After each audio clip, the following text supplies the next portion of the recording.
ভারতের বিরুদ্ধে কড়া হুঁশিয়ারি দিল পাকিস্তান। চলতি বছরের মে মাসে ভারত ও পাকিস্তানের মধ্যে 4 দিনব্যাপী তীব্র সংঘর্ষের সময় উভয় দেশই একে অপরের যুদ্ধবিমান ভূপাতিত করার দাবি করেন। পাকিস্তান তখন জানায় তারা ভারতের 6টি যুদ্ধবিমান ধ্বংস করেছে।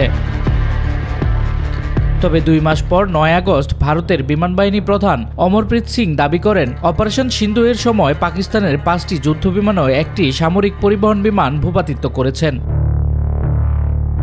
এই দাবিকে হাস্যকর বলে প্রত্যাখ্যান করেছেন পাকিস্তানের প্রতিরক্ষা মন্ত্রী খাজা আসিফ। তিনি বলেন, ভারতের কোনো হামলায় পাকিস্তানের বিমান ক্ষতিগ্রস্ত হয়নি, বরং পাকিস্তানই ভারতের 6টি যুদ্ধবিমান S-400 ব্যাটারি ও ড্রোন ধ্বংস করেছে। তিনি আরও বলেন, যদি সত্যতা যাচাই করতে হয় তবে উভয় দেশের উচিত যুদ্ধবিমানের তালিকা নিরপেক্ষ তদন্তকারীদের কাছে দেয়া। একই সঙ্গে তিনি ভারতের দাবিকে অভ্যন্তরীণ রাজনৈতিক উদ্দেশ্য চালিত মিথ্যাচার বলেও উল্লেখ করেন।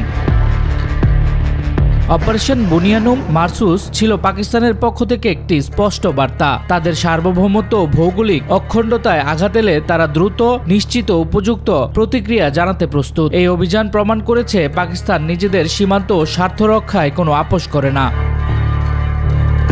শামস তাবরিজ উচ্ছ্বাস, মাই টিভি।